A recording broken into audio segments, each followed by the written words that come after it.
नमस्कार साथियों, आपका अपना चैनल नॉलेज बीसीएम में आपका एक बार फिर स्वागत है। साथियों, आज के वीडियो में हम बात करने जा रहे हैं कि किस प्रकार से आप यूडाइस प्लस 2022-23 में स्टूडेंट डाटा की एंट्री कर सकते हैं। उसके लिए आप किस प्रकार से तैयारी अपने विद्यालय स्तर पर कर सकते हैं, जिससे कि आपको स्टूडेंट संबंधी जो भी जानकारी है उसको ऑनलाइन एंट्री करने में आपको आसानी हो, आपको सहूलियत हो और किसी भी प्रकार की आपको परेशानी का सामना करना ना पड़े। तो साथियों, यह यूडाइस प्लस 2022-23 का ऑफिशियल होम पेज है। इस पे ही क्लिक करके आप अपनी जो भी जानकारी है यूडाइस से संबंधित उसको आप आसानी से फिल कर पाएंगे। तो चलिए आज की वीडियो हम बात करते हैं कि किस प्रकार से आप स्टूडेंट डाटा कैप्चर फॉर्मेट आसानी से फिल कर सकते हैं। उसके लिए आपको क्या क्या तैयारी करनी है। तो जैसा कि आपके सामने स्क्रीन पर दिखाई पड़ रहा है, यह आपका स्टूडेंट डाटा कैप्चर फॉर्मेट है एकेडमिक ईयर 2022-23 के लिए। यहाँ पे आपका विद्यालय का यूडाइस कोड रहेगा। साथियों, यह जो प्रपत्र है आपको वीडियो के डिस्क्रिप्शन बॉक्स में मिल जाएगा, जिसमें कि आप इस फॉर्मेट में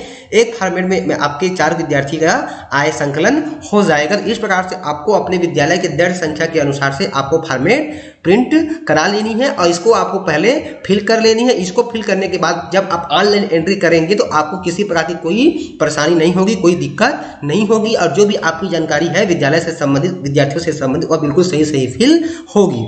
इस फॉर्मेट में विद्यार्थी 1, विद्यार्थी 2, विद्यार्थी 3 और विद्यार्थी 4 इस प्रकार से एक फॉर्मेट में एक प्रपत्र में आपके 4 विद्यार्थी का संकलन कलेक्ट होगा। तो आपको अपने विद्यालय के अनुसार से इसका प्रिंट आपको करा लेनी है। एग्जाम्पल के लिए मान लेते हैं कि आपके विद्यालय में कुल 50 विद्यार्थी है, तो इस प्रकार से 12 चौक 48 इस प्रकार से आपके 13 फॉर्मेट में आपका कंप्लीट हो जाएगा। तो इस प्रकार से आप आसानी से विवरण तैयार कर सकते हैं। तो चलिए अब बात करते हैं कि विद्यार्थी संबंधी जो भी जानकारी है उस पर आपको क्या क्या जानकारी फिल करनी है। तो यहाँ पर देखिए आपके सामने स्क्रीन पर दिखाई पड़ रहा है। चलिए इसको थोड़ा जूम कर लेते हैं कि क्या क्या जानकारी हमको फिल करनी है 2022-23 में विद्यार्थियों से संबंधित। तो यहाँ पर देखिए आपको सामने स्क्रीन पर दिखाई पड़ रहा है, इसको थोड़ा हम जूम कर लेते हैं। इस प्रकार से यहाँ पर देखिए आपको दिखाई पड़ रहा है स्टूडेंट डाटा कैप्चर फॉर्मेट विद्यार्थी विवरण का प्रकार। यहाँ पे दिया गया है 4.1 छात्र विवरण, छात्र की सामान्य जानकारी वर्ष 2022-23। इसमें आपको क्रमांक दिया गया है 4.11। इस प्रकार से यहाँ पे दिया गया है विद्यार्थी का पूरा नाम अंग्रेजी भाषा के कैपिटल लेटर में। तो यहाँ पे आपको विद्यार्थी का पूरा नाम सर नेम सहित लिखना है। मान लीजिए कोई विद्यार्थी है मनीष कुमार नाम का, तो उसको आपको पूरा नाम लिखना है। मनीष कुमार जैसे पटेल है तो मनीष कुमार पटेल। इस प्रकार से आपको विद्यार्थी का पूरा नाम अंग्रेजी के कैपिटल लेटर में फिल कर देनी है। नंबर 2 में आपको कहा जा रहा है लिंग। यहाँ पे बालक के लिए आपको कोड 1 भरना है और बालिका के लिए कोड 2 आपको फिल करनी है। यहाँ पे आपको जन्म तिथि फिल करनी है जो आपका दिन, माह और वर्ष में होगा। इस प्रकार से DD, MM और YYYY इस प्रकार से। यानी कि मान लीजिए किसी विद्यार्थी के जन्म तिथि 1/2/2012 है तो आपको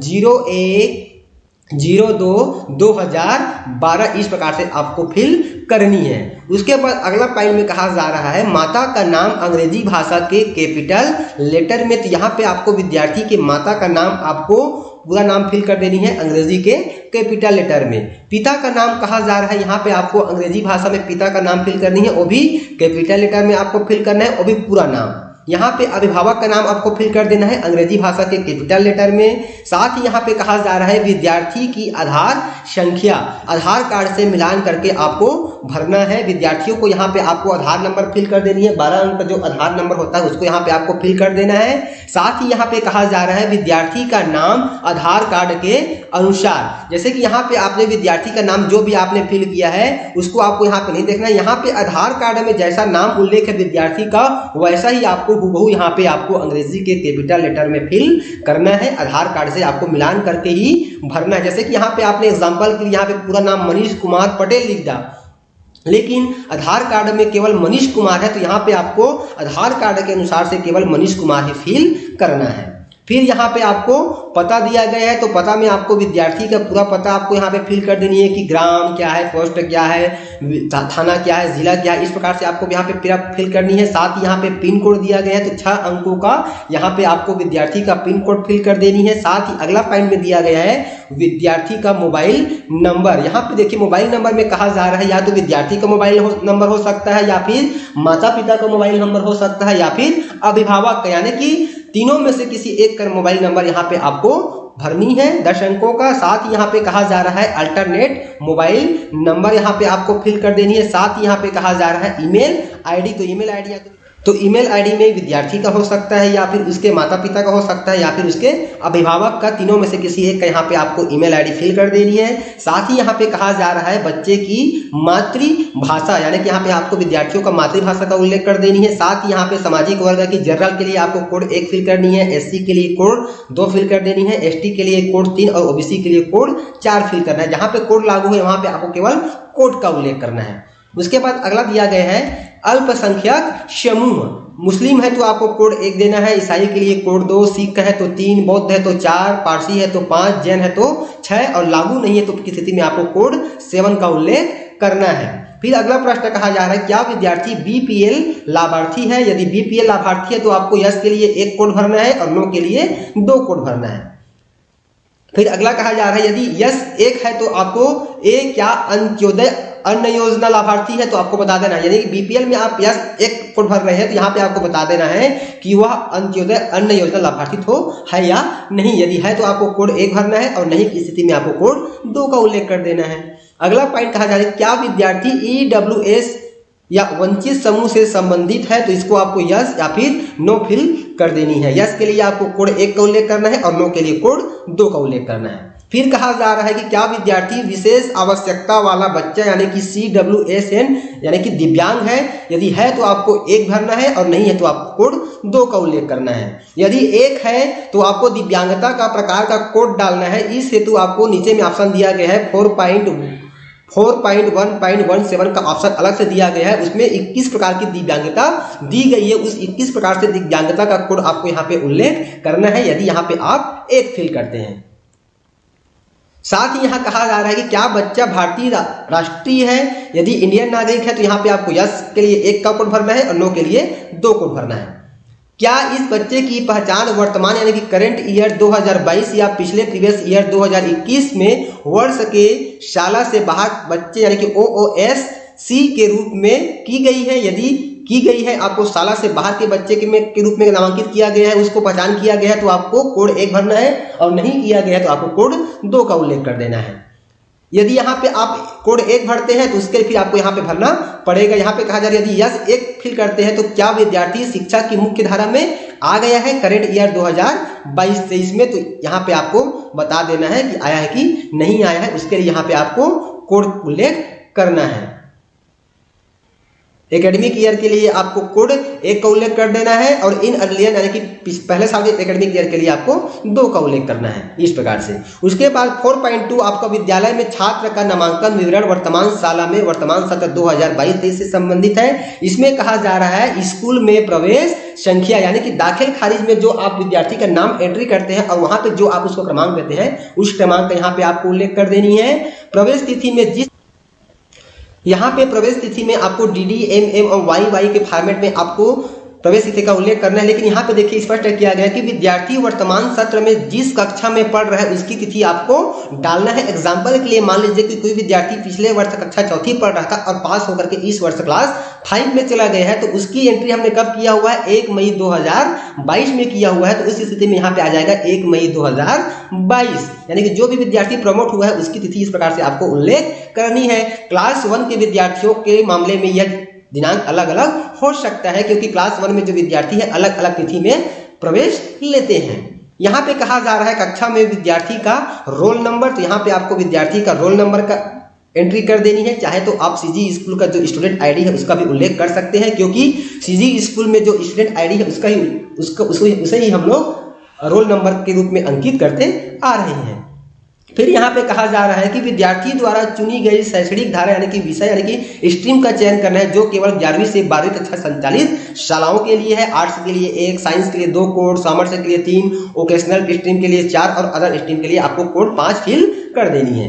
पिछले वर्ष 2021-22 में आपको विद्यार्थी की स्थिति बता देनी है। नंबर 1 है स्टडी इज करेंट या फिर सेमी स्कूल। यदि विद्यार्थी इसी स्कूल में पढ़ रहा है तो यहाँ पे आपको कोड 1 का उल्लेख कर देना है। यदि स्टडीज इन अदर स्कूल दूसरे स्कूल से आया है तो आपको कोड 2 का उल्लेख करना है। यदि आंगनबाड़ी से आया है तो आपको कोड 3 का उल्लेख करना है। और नॉट स्टडिंग या फिर नहीं पढ़ रहा था और यहाँ पे डायरेक्ट आया है तो आपकी स्थिति में आपको कोड 4 का उल्लेख करना है। तो इस प्रकार से यहाँ पे आपको पिछले वर्ष 2021-22 की विद्यार्थी स्थिति को यहाँ पे आपको फिल करना है। जैसे कि मान लीजिए कोई विद्यार्थी पिछले साल क्लास 3 पढ़ रहा था, अभी वर्तमान में 4 पढ़ रहा है, और आपकी विद्यालय में पिछले साल क्लास 3 पढ़ रहा था और इस साल भी क्लास 4 पढ़ रहा है, तो इस स्थिति में आपका कोड 1 आ जाएगा। अब मान लीजिए कोई विद्यार्थी आपके विद्यालय में इस साल कक्षा 5वीं में प्रवेश लिया है लेकिन पिछले साल किसी और स्कूल में पढ़ रहा था, तो आपकी स्थिति में यहाँ पे कोड 2 आएगा। अब यहाँ पे नंबर 3 मान लीजिए कि कोई विद्यार्थी आपके क्लास पहले में भर्ती हुआ है और पिछले साल वह आंगनबाड़ी में था, तब की स्थिति में यहाँ पे कोड 3 आ जाएगा। अब यहाँ पे आपका क्या आ जाएगा, नन यानी कि नॉन स्टडिंग, कोई विद्यार्थी जिसको आपने उम्र के अनुसार से अपने विद्यालय में प्रवेश दिया है, वैसी स्थिति में आपका यहाँ पे कोड 4 आ जाएगा। फिर कहा जा रहा है विद्यार्थी की ग्रेड कक्षा या पिछले या फिर अंतिम शिक्षक सत्र 2000 ये आपका 21-22 में विद्यार्थी 2021-22 में कौन सी कक्षा में था उसका आपको उल्लेख कर देना है। सीधी सी बात है, यहाँ पे यदि विद्यार्थी इस साल क्लास 5 में है तो पिछले साल क्लास 4th में रहा होगा। यदि क्लास हो सकता है कोई विद्यार्थी रिपीटर से होगा तो पिछले साल भी क्लास 5 में रहा होगा और इस साल भी क्लास 5 में रहा होगा, तो आपको रिपीटर्स के मामले में ध्यान देना है। नहीं तो ज्यादातर विद्यार्थी आपके इस साल यदि 5वीं पढ़ रहे हैं तो पिछले साल 4th में थे, और जो विद्यार्थी क्लास रिपीट किए थे उनका यहाँ पर आपका क्लास सेम आ जाएगा। विद्यार्थी स्कूल में किसके तहत भर्ती या नामांकित हुआ है, यह केवल अशासकीय विद्यालय के लिए है, तो यहाँ पे नन के लिए आपको कोड 0 देना है। सेक्शन 12 यानी कि RTE के लिए आपको 1 देना है, AWS के लिए 2 देना है, पर्सन विद डिसेबिलिटी के लिए आपको 3 देना है, और डिसएडवांटेज ग्रुप से है तो आपको कोड 4 का देना है। इस प्रकार से आपको दे देना है, कोड देना है। फिर यहाँ पे कहा जा रहा है अगला पॉइंट में, विद्यार्थी की पिछले वर्ष यानी कि 2021-22 में परीक्षा में उपस्थिति, यदि विद्यार्थी पिछले वर्ष की क्लास में परीक्षा में अपीयर्ड था, उपस्थित था, तो आपको कोड 1 देना है, और नहीं बैठा है तब की स्थिति में आपको कोड 2 देना है।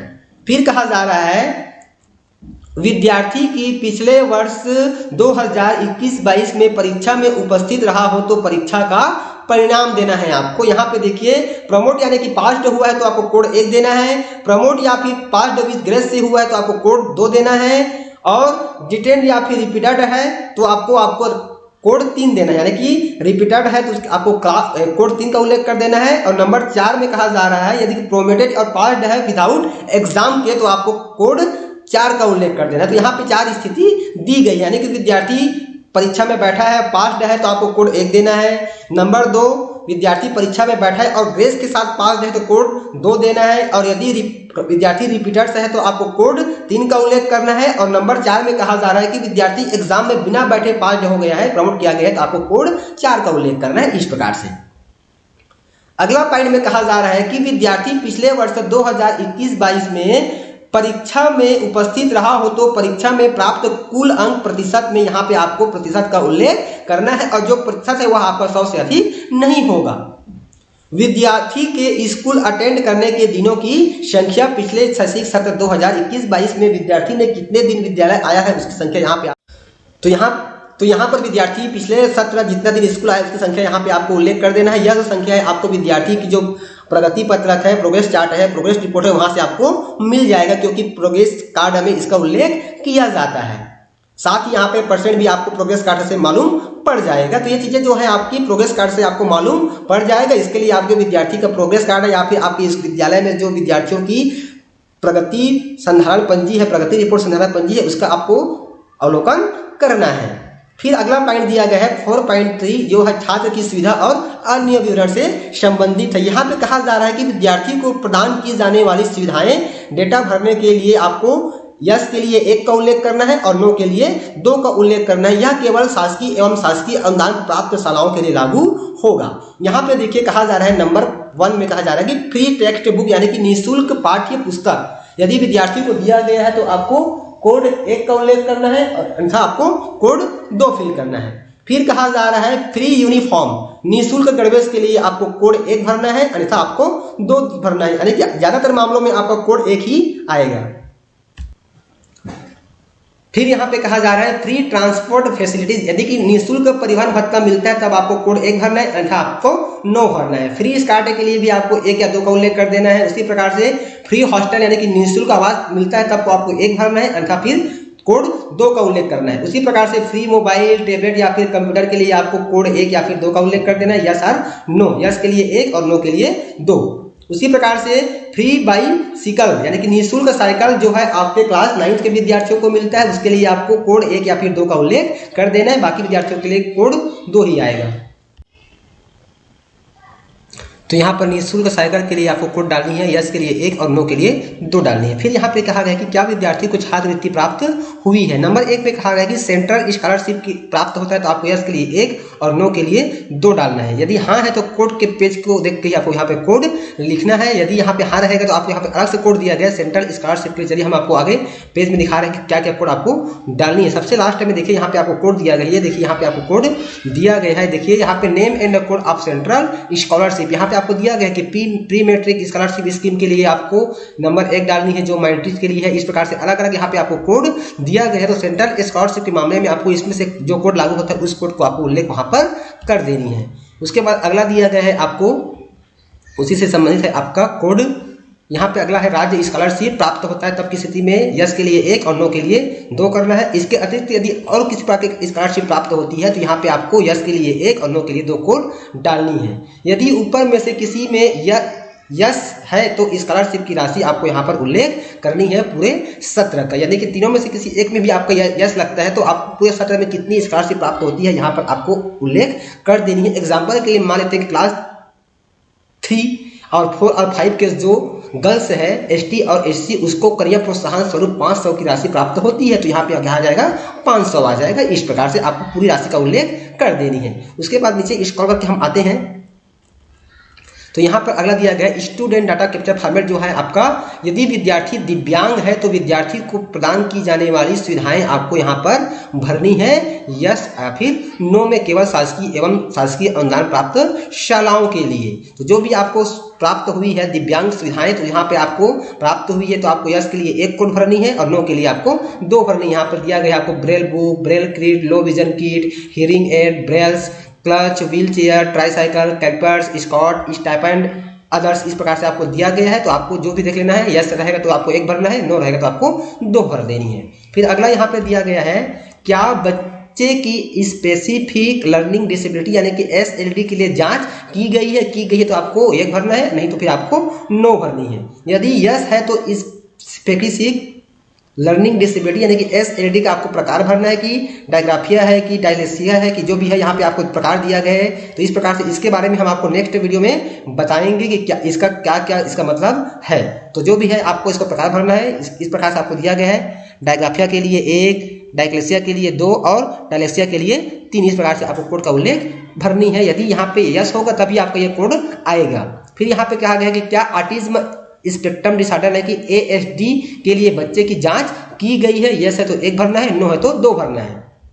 क्या बच्चे की अटेंशन डिस्फिट हाइपर एक्टिव डिसऑर्डर यानी कि ADHD के लिए जांच की गई है तो यस के लिए 1 और नो के लिए आपको 2 फिल कर देनी है। क्या छात्र किसी पाठ्येतर गतिविधि में शामिल है तो यस के लिए 1 और नो के लिए आपको 2 का उल्लेख कर देनी है।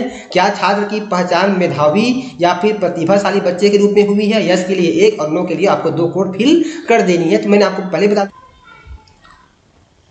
नेक्स्ट वीडियो में हम आपको बताएंगे कि जो स्पेसिफिक लर्निंग डिसेबिलिटी यानी कि SLD का जो प्रकार है इसके बारे में हम आपको नेक्स्ट वीडियो में बताएंगे कि किसको क्या कहा जाता है इस प्रकार से। तो उसके बाद देखिए अगला फिर आपको दिया गया है कि यदि बच्चे की मेधावी छात्र के रूप में पहचान की गई है तो उसको आपको यस या नो में बता देनी है। इस प्रकार से यहाँ पे गणित, भाषा, विज्ञान, खेल, कला जो भी दिया गया है इस प्रकार से। फिर अगला दिया गया है कि यदि 4.3.7a यानी कि इसमें यदि 1 या अधिक यस है तो नीचे प्रश्नों के आपको उत्तर देना है। इसमें से 1 से अधिक में यदि आपका यस आता है तो फिर आपको ये प्रश्न का उत्तर आपको देनी है। यदि यहाँ पे 1 से अधिक उत्तर नहीं आया तब की स्थिति में इसका उत्तर आपको नहीं देना है। इसमें कहा गया है नंबर बी में क्या परामर्शदाता उपलब्ध कराए गए हैं तो आपको यस या नो को कोड भर देनी है। क्या छात्र ने पोषण शिविरों में भाग लिया, इसके लिए भी आपको कोड 1 और 2 फिल करनी है।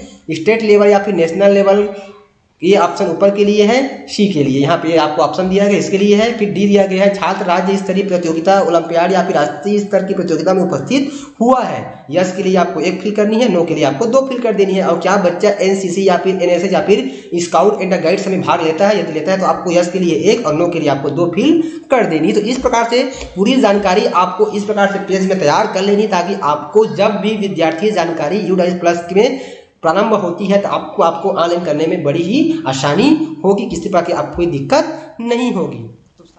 तो साथियों, वीडियो में बताए गए प्रोसेस के अनुसार से आप आसानी से विद्यार्थी संबंधी जानकारी यानी कि स्टूडेंट डाटा आसानी से फिल कर पाएंगे और उसको आप अपने विद्यालय स्तर पर तय करके अपने पास सुरक्षित रख सकते हैं। और जब भी U-+ 2022-23 में स्टूडेंट डाटा कैप्चर के लिए ऑनलाइन प्रारंभ हो जाएगा तो इसके आधार पर आप आसानी से जानकारी फिल कर पाएंगे, आपको किसी प्रकार की परेशानी नहीं होगी। तो उम्मीद करता हूं साथियों आज का जो वीडियो है आपके लिए बहुत लाभदायक लगा होगा। तो फिर मिलते हैं साथियों इसी प्रकार की नई जानकारी नए वीडियो के साथ। तब तक के लिए साथियों जय जोहार, जय छत्तीसगढ़, जय हिंद।